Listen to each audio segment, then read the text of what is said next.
su bëri nag kenn écloré wul lu dul moom du Lamine Camara moom moo ñoo réussir à intégrer parce que Lamine Camara moom daa jóge U20 bi rek dugg directement à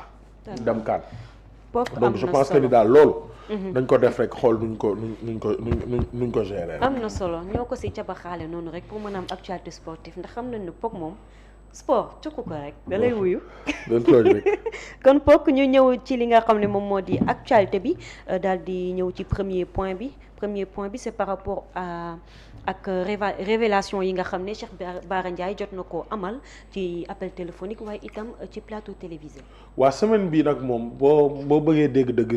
c'est la qualité actuelle de la relation entre le tandem Bassirou son excellence monsieur le président de la République Bassirou Diomaye Diakhar Faye ak son premier ministre Ousmane Sonko wala ñu wax ñaari doomu penn naari wala ñu wax leen Ousseynou ak Assane.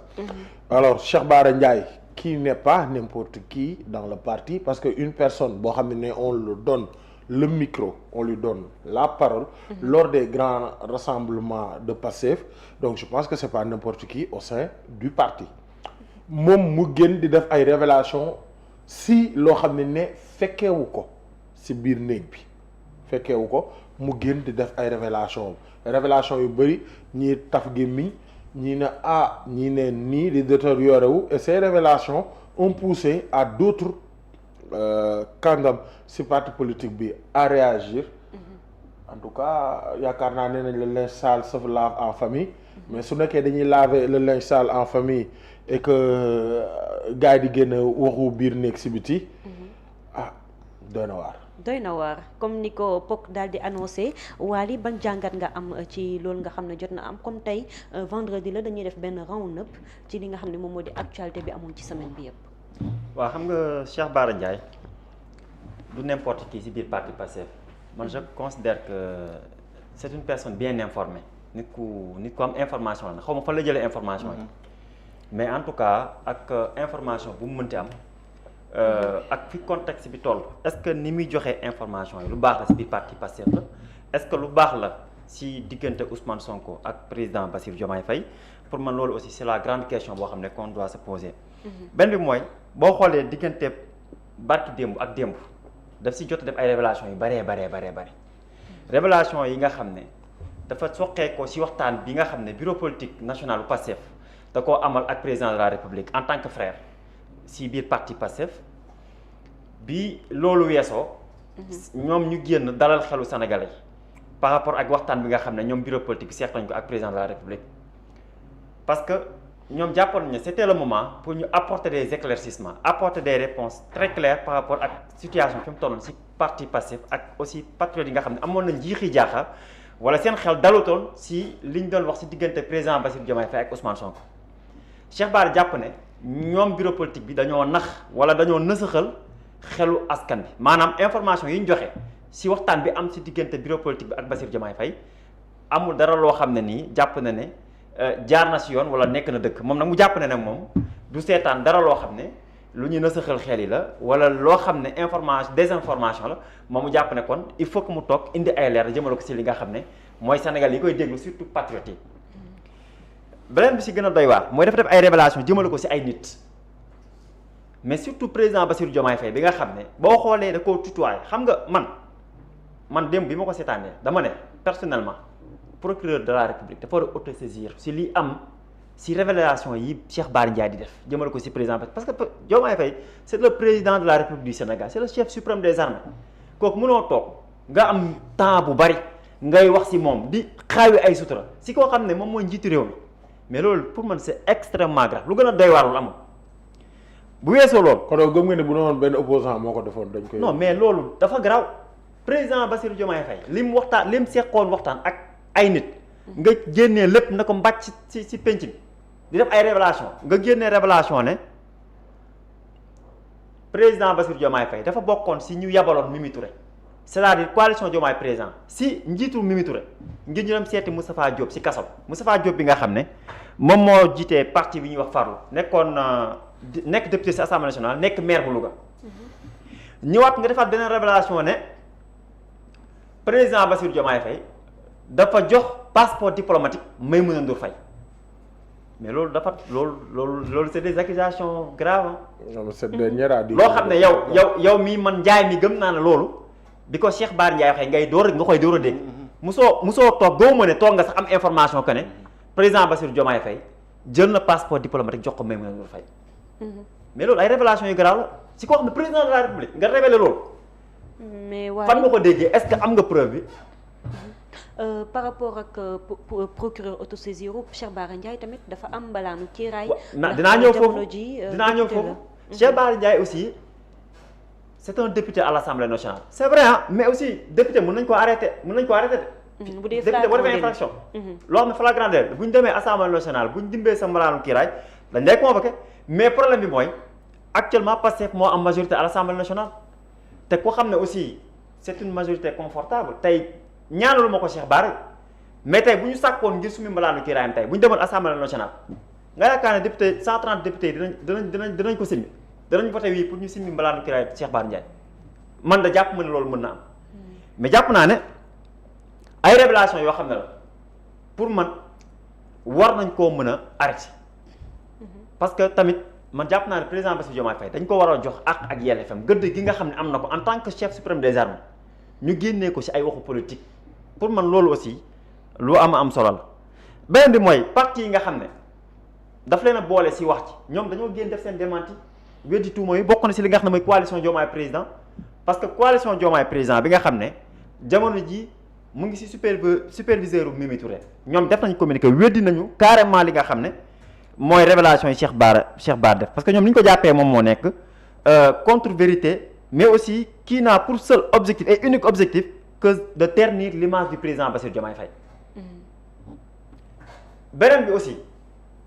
boo ñëwee ci concernant Maïmouna Ndour Faye bi nga xam ne révélation bi ci def ndaw si kat moom jàpp na ne dañ ko diffamer mais surtout des propos yoo xam ne la ànd ak dëgg ba mu jël décision ne dafay plainte ki nga xam ne moom moo di Cheikh Bara Ndiaye pour man loolu bett ma woon parce que jàpp naa ne nit buñ la waxalee benn mbir moo xam ne ñëpp dañ see jot. boo fekkee da ngaa jàpp ne liñ la waxal du dëgg wala du yoon mais mën nga ko yóbbu ci yoon nga plainte ko su ko defee bu boobaa yoon mooy xool ba xam ndax est-ce que révélation yi mu def tey jii nii bu ñu waxoon Cheikh Bara tey li nga ko waxal tey ci wàllum passeport diplomatique lan nga ci mën a génne comme preuve wala li nga wax fan nga ko amee wala fan nga ko déggee je pense que loolu aussi c'est un autre problème boo xam ne en tout cas dina yéeme ci mbir mi fi may daanalee ci Cheikh Bara Ndiaye mooy en tout cas ñi ko wër nañ ko jéem a xool saytuwaat li nga xam ne mooy communication parce que wax dafa garaaw wax yaa mën a wax wala député nga am nga ñi lay déglu warul mën a tax tamit ngay tenir ay propos yoo xam ne nii mën na en tout cas indi ay tension wala mën na indi ay divergence wala ay xaajaloo ci li nga xam ne moom moo di en tout cas wàllum politique jàpp naa ne na xoolaat entourage am xool aussi bu baax a baax yéen yi nga xam ne mu ngi koy wax ci président de la république. jërëjëf Waly am na solo Moustapha Sano nga nekk membre bu PASTEF gis li nga xam ne jot naa am révélation yi Cheikh Bara Ndiaye jot a amal ci Walfadjri waaye itam Maïmouna Ndour Faye déposé plainte Cheikh Bara Ndiaye itam dellu tam déposé plainte lan moo ci sa gis-gis. li ci sama gis-gis ci révélation Cheikh Bara Ndiaye mooy benn militant la nga xam ne ni moo ngi ci parti bi comme militant yëpp ci biir parti bi. sauf que moom yàlla dafa doon député donc lépp li mu wax ci émission boobu ça n'engage que lui parce que il faut savoir que ni le parti Pastef parti bu structuré la bépp communication parti bi dafay am ñi koy porter donc bureau politique bi moom mooy porter communication Pastef donc il faut savoir reconnaître communication du parti avec communication individuelle bi nga xam ne ni membre bi moo koy def ci pénc bi donc bu ñu xoolee lool dinañ gis ni Cheikh Bara Ndiaye li mu communiqué mbiru boppam la mais du mbiru parti bi ça n'engage pas le parti li tax mu dem ba mën a am habilitation boobu noonu di wax ci question boobu c'est parce que tout simplement il faut savoir que ni parti Pastef nuñ ko mooñaale dafa am lu ñuy naan liberté d'expression ci parti bi kenn ku ci nekk yow li nga xalaat war nga ko mën a wax donc mais lépp li ngay wax nag bu fekkee ni sa xalaatu bopp la ça n'engage que toi donc lépp lu Cheikh Bara Ndiaye wax en conclusion mbiru boppam la mais du mbiru parti bi donc loolu laa bëgg a éclaircir ba pare ba pare yeneen question yi je suis prêt à les répondre. waaw par rapport ak tout à l'heure yaa ngi wax Pastef parti bu structuré la que ñoom seen bépp communication bu ñuy def bureau bi mooy génn def ko mais Cheikh Bara Ndiaye moom tam mënuñoo bañ ni membre Pastef la wala bu fekkee dafay génn te du moom kese moom moo génn ñu bëri gis nañ ay membre Pastef yoo xam ne génn nañ di wax bu fekkoon structuration boobu noonu ñuy wax am na ci réellement est-ce que bépp communication bu ñu war a génne def ko étant donné que affaire bi c'est au sommet de l'État du ñu waxtaan seen biir ba noppi doogay génn parce que ni ngay gis kii génn wax li kii génn wax la ca des. waaw mën naa la nangul sa jàngat bi nga def wane ni Cheikh Bara Ndiaye ci parti Pastef la bokk kon lu mu wax dafa war a engager parti bi mais alors que ce n'est pas le cas il faut ngeen mën a dissocier deux choses parti politique bu nekk dafa am structuration buñ ci def nga xam ne ni bépp communication bu fay jóge day am ay acteurs yoo xamante ni pàcc boobu ñoom lañ koy jox pour ñu mën cee communiquer mais bii intervention personnelle d'une personne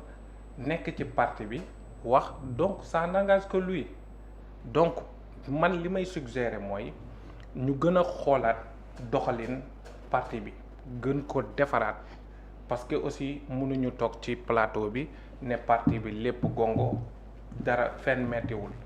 parce que il faut ngeen fàttaleeku dara parce que Pastef avec nguuru Macky Sall bi on n'a pas le temps de bien structurer le parti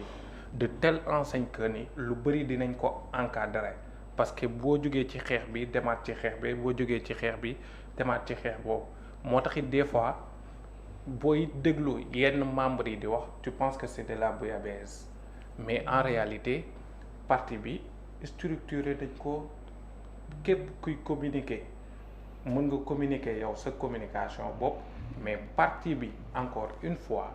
am na structure bu habilité muy bureau politique bi moom mooy wax ci parti bi bu fekkee ni ci jeunes yi JPS bi moom mooy àddu ci question yooyu noonu donc loolu laa bëggoon vraiment sénégalais yi xam ko xam ne aussi révélation yu mu def peut-être moom moo def ay investigation wax ko ci pénc bi mais loolu ça n'engage à rien le parti Pastef donc c'est ça. ndax jàpp nga ne mën na nekk aussi menace ci biir parti bi yenn discours yenn révélation yi nga xam ne am na si ñenn ñoo xam ne ñu ngi koy ŋàññi aussi. voilà donc parti bu nekk bu yi fonctionner bu baax structure bu mu mënti doon dafa war a am discipline de parti dafa war a am parti bi benn ligne boo xamante ni dañ koy organiser ñu ci communiquer ci ligne boobu noonu mais li waral Pastef sooxe ci wàllum boobu comme li ma la wax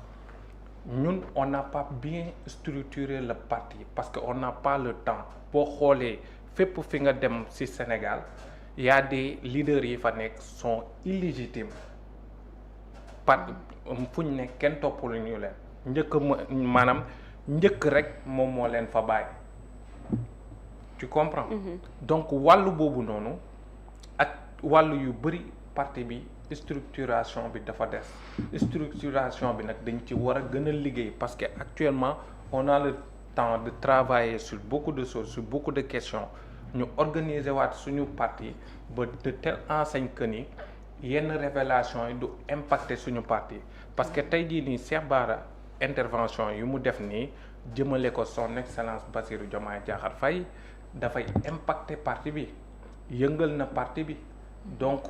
du cas warul doon cas isolé dañ ko war a xool nan la ñuy def ba ëllëg suy communiquer waat bu mu yëngal parti bi buy communiquer waat du yàqal li bëri parti bi. mais Moussa yaa ngi wax sànq ne day du yàqal parti beeg yooyu jaaj maa ngi jégalu de. mais contre-pied Pastef maanaam dama gis ne mooy parti boo xam ne ay partisans dañuy jël contre-pied parti bi lu bëri mais aussi si nga baal ma mais si benn arrogance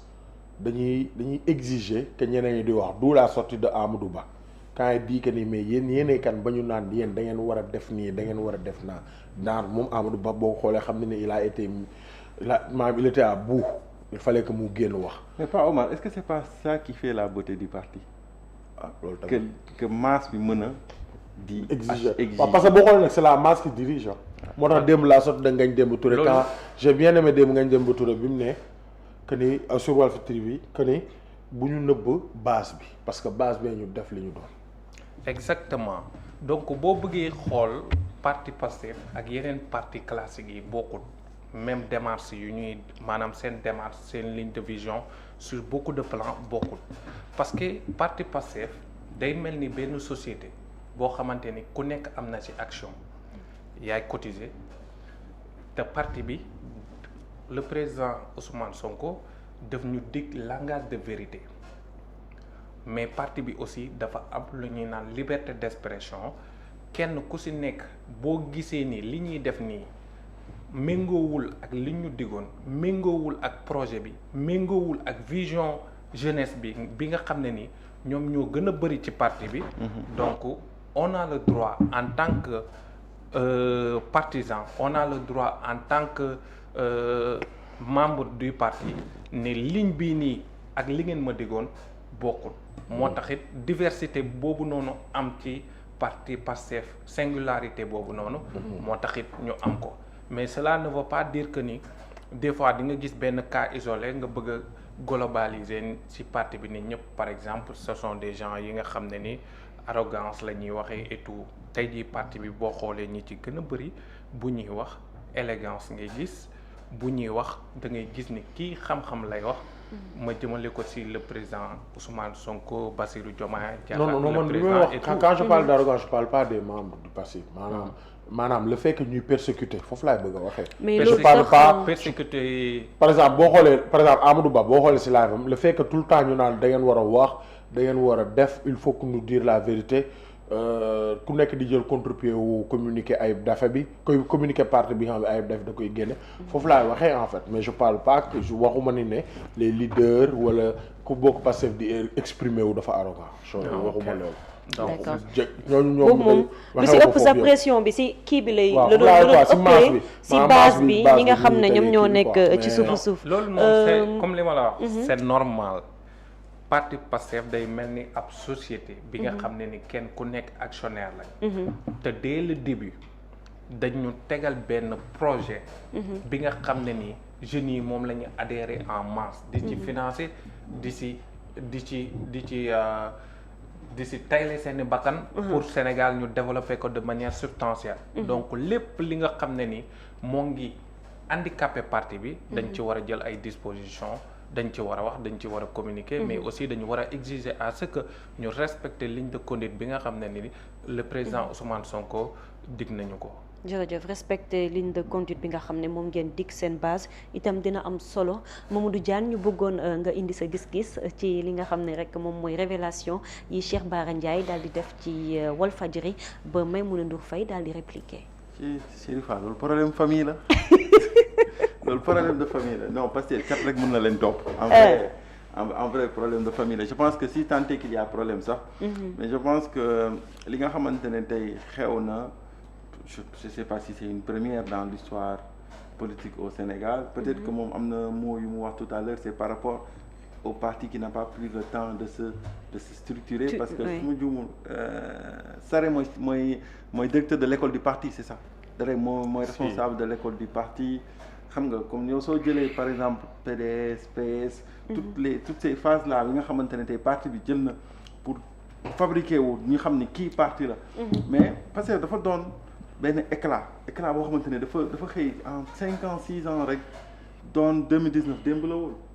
2019 après nga am élection yi am na démb ko doon wax Sonko fal na lépp lan la falu fii si dëkk bi. voilà fal na lépp. maintenant nag après tu arrives à un moment boo xamante ne. à l'épreuve du pouvoir lépp mën na see xew. à l'épreuve du pouvoir lépp mën na see xew mais c'est là où aussi on reconnaît les partis yi nga xamante ne ils ont su s'adapter. voilà donc lii je pense que ni c'est problème famille la. problème famille bi tas nañ ko ci kii bi de. waaw mais ci c'est penc normal mi de parce que c'est normal parce que ñoo nekk au pouvoir te réew mi lu tax mu nekk à ce niveau d'information c'est parce que tey réew mi dafa am yeneen priorité.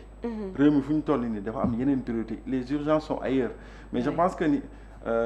li nga xamante ne li ma si ñaawlu mooy niveau de désinformation bi. voilà man loolu laa si xaw a ñaawlu quoi parce que ku nekk day jëm wax fii di wax fee di moo wax lii di moo waroon wax lee alors que loolu day gën a animer ay spéculation et réew mi ñun instant bi waroon nañ toll feneen quoi suñu xoolee rek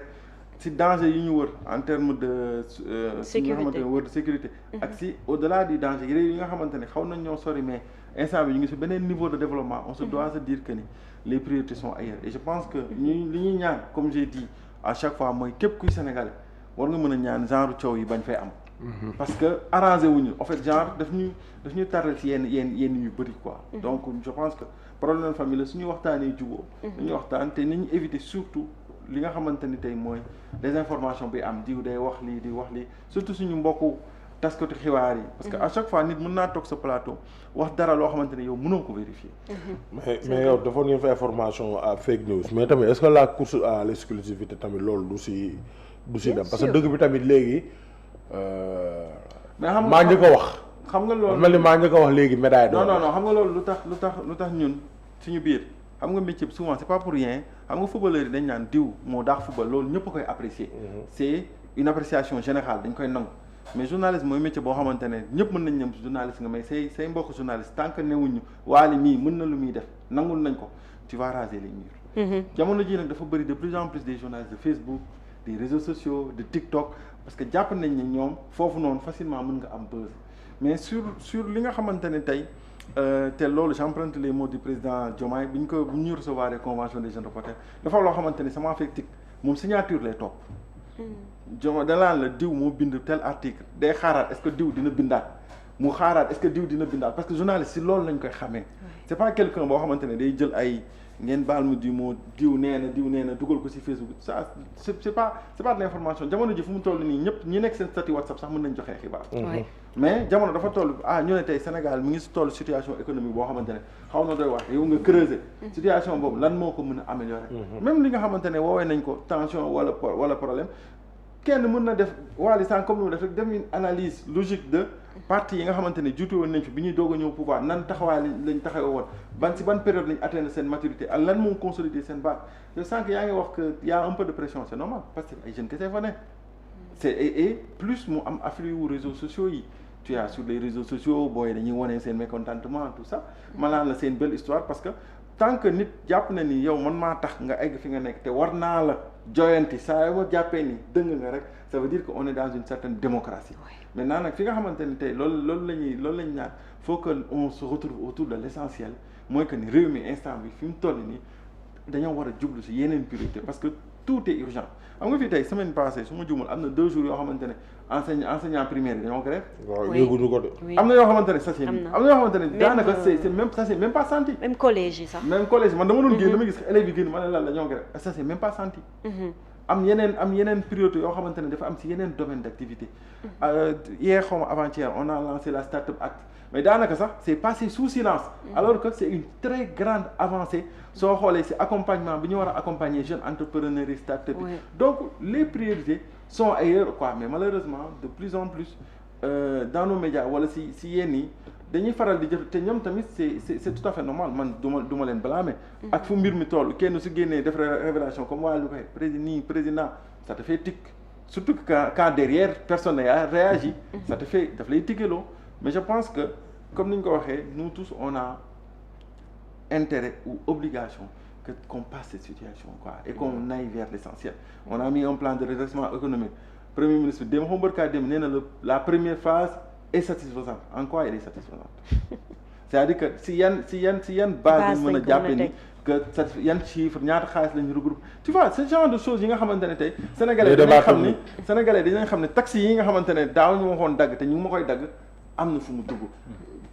waa Code Neuf ñi nga xamante ne tey daaw ñu woon dagg te dagg nañ leen xam nañ seen xaalis fu muy dugg un peu ce genre de choses des débats techniques quoi jërëjëf Moustapha ñu daal di jàll ci ñaareelu ponk bi mu mel ni rek ñi nga xam ne ñoom ñoo di Diomaye président daal di nañu weddi carrément li nga xam ne moom la Cheikh Bara Ndiaye daal di indi démb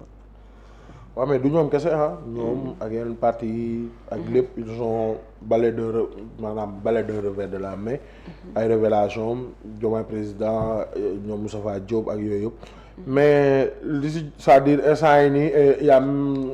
Thérèse Faye maanaam Marie-Rose Faye tamit mu bokk si coalition Pastef tamit génn na moom nee na fekkee na après tamit il a balayé de revers li nga xam ne moom mooy révélation yi donc c'est-à-dire maa fekkeewul maa wax maa fekkee li nga wax amul maa fekkeewul maa wax maa fekkee li nga wax amul waale. waaw pour man c'est normal noonu rek laa ko mën a joxee jamono ji. ma ne ko noonu rek laa ko mën a joxee jamono ji. pour man ça engage la coalition Diomaye président. xam nga coalition Diomaye président aussi.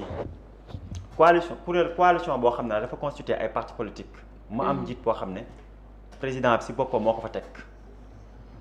pour man am na responsabilité bu fekkee dañ koo waxal wala ñu déggal ko si ay mbir yoo xam ne aussi pour man warul def silence war na mën a génn indi ay explication jël ay mesures mais aussi surtout arrêter yenn si propos yi nga xam ne waxal nañ ko parce que cellule communication wala mooy cellule digitale bu communication bu Diomaye président dafa démenti formellement cette contre-vérité donc du sieur Bara Ndiaye qui n'a pour seul et unique objectif que de ternir l'image du président de la République et du superviseur général de la coalition ñoom nag noonu lañ ko xamee ndax ñoom jàpp nañu daal Cheikh Bara Ndiaye a plus de responsabilité et a plus de respect à son excellence monsieur Bassirou Diomaye Faye président de la République ñoom li ñuy sàkku moment bi mooy carrément propos yi nga xam ne da ko yëkkati mu daal di koy retirer surtout parce que ñoom jàpp nañ ne jubluwaay bi leen lul jéem a saltel deru président Bassirou Diomaye Faye mais aussi ay manipulation ak contre-vérité yi nga xam ne jàpp nañ ne moom si Bara Ndiaye waxal na leen ko pour man bu mbir mi tollee fii si wàllum politique am na gravité bi nga xam ne parce que sànq Mamadou Ndiaye Mamadou Diagne mu ngi koy wax lu jëm si wàllum désinformation dafa bari xam nga tey état du caaxaan mënoo toog ci plateau ngay def ay révélation yoo xam ne amaana bu ñu la convoqué woon tey doo am benn preuve boo xam ne tey di nga ko teg ci table bi mais surtout boo nekkee responsable plus qu'un député aussi à l'Assemblée nationale am na loo xam ne aussi même bu fekkee ne moom la engagé ci war na mën a gën a xoolaat li nga xam ne en tout cas moom moo di sa manière de faire sa manière de communiquer en tout cas soxna Koumba. jërëjëf Moustapha Sano Diomaye président ñuy xam leen rek ki nga xam ne moom di Cheikh Bara Ndiaye na retiré propos yi nga xam ne daf ko teg ci kaw président de la République parce que nee nañ tegginewul dafa summi li nga xam ne moom moo di dara jaam du moins. ok en fait ci plan boobu li ma ci wax mooy il faut ñu xam ne ni le président de la République institution la. moom nga xam ne ni moom la sénégalais yëpp wóolu teg ko fi moo xamante ni mooy suñu vitrine à travers le partout dans le monde kon kooku dafa war a am orma dafa war a am respect mais dafa war a am soutien ndax de grands postes impliquent de grandes responsabilités jiite yombut donc képp ki nga xam ne ni jiital nga ko rek da nga ko war a jàppale mais waroo ko faxasal donc loolu la amoon li may wax ci fànn boobu. jamono ji kon da ngaa jàpp ne Cheikh Bara Ndiaye li mu def nii rek mën naa fa xastal président de la République. Cheikh Bara Ndiaye comme li ma la wax man j'ai pas les outils. yi nga xam ne ni mën na ma permettre ma évaluer lu mu wax ndax dëgg la am déet. ndax xaw ma fu muy jëlee source am fekkeewu ma donc mënuma défendre li mu wax. donc looy défendre man juriste la. li may défendre damay am des éléments de preuve yi may permettre en réalité de défendre benn position bi may jël mais lépp li ma amul ay éléments yi nga xam ne ni leer na mënuma kaa défendre mais li ma mën a wax mooy le président de la République son excellence Bassirou Diomaye Faye institution la dañ ko war a respecter dañ ko war a jox cër gi bu mu yellool ndax n'oublions pas ñun patriotes yi suñu deret tayle nañ ko ci suñu xaalis tayle nañ ko lépp tayle nañ ko Ousmane Sonko nañu Diomaye mooy Sonkoy Diomaye ñu jël wàcc sur le terrain campagne fal ko kon donc kooku